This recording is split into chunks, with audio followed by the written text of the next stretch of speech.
WHO यानी world health organisation की एक एजेंसी है, international agency for research on cancer.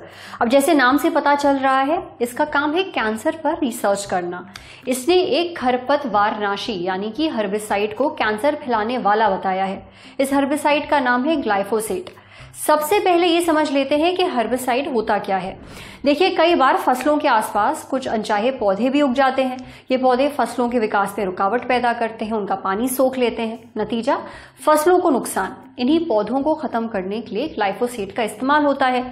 छिड़कने के दौरान कई बार ग्लाइफोसेट फसलों पर भी पड़ता है।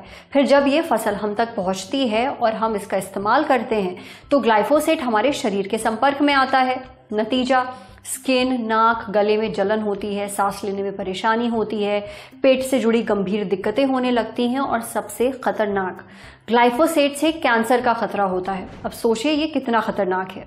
सेहत के इस एपिसोड में हम ग्लाइफोसेट पर डिटेल में बात करेंगे। डॉक्टर से जानेंगे कि ग्लाइफोसेट क्या है, इसका इस्तेमाल कहाँ होता है, ये हमारे शरीर में कैसे पहुंचता है और इसकी एंट्री के बाद हमें क्या लक्षण महसूस होते हैं।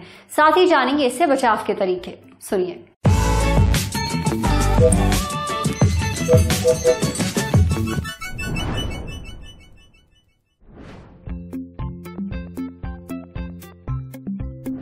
ये एक तरीके का हर्बिसाइड है, यानी कि जो प्लांट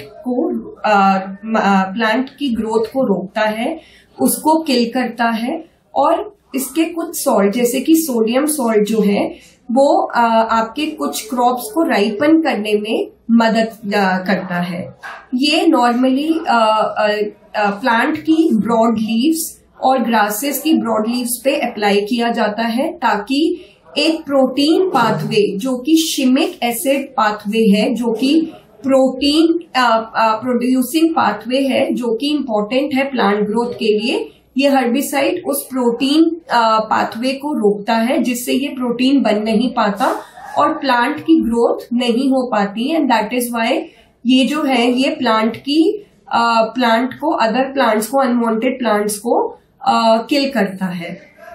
ये कई तरीके से हमारे शरीर में प्रवेश कर सकता है। नॉर्मली इसका उपयोग जो है वो वीट, ओट्स, सोए, कॉर्न की राइपनिंग में यूज होता है और 2015 में WHO ने इसको कार्सिनोजेनिक घोषित किया।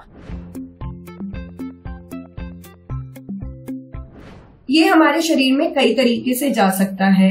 हम सांस लेते हैं उससे भी जा सकता है। टच यानी कि स्किन और आईज के थ्रू भी हमारी शरीर में प्रवेश कर सकता है।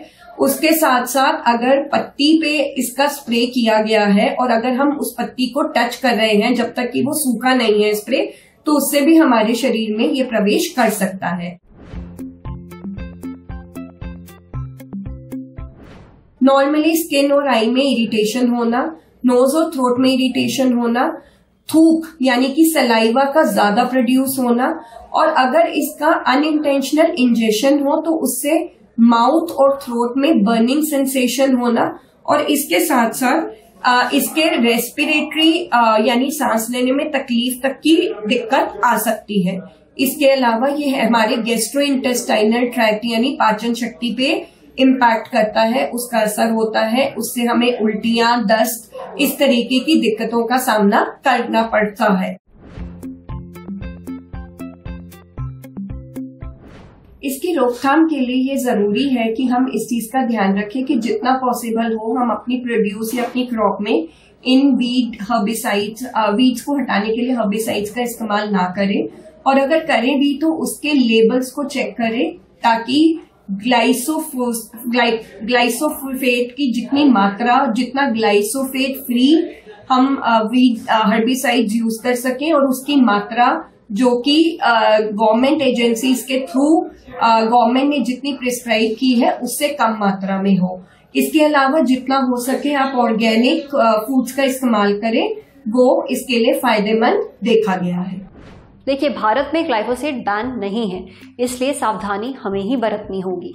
आप कोशिश करें कि ऑर्गेनिक चीज़ें इस्तेमाल करें। अगर इन्हें इस्तेमाल नहीं कर सकते हैं तो फूड लेबल ज़रूर देखें। आमतौर पर जिन फसलों पर ग्लाइफोसेट नहीं पड़ा होता है उनके प्रोडक्ट्स पर ये बात लिखी होती है। अब बढ़ते हैं सेहत के अगले सेगमेंट की तरफ।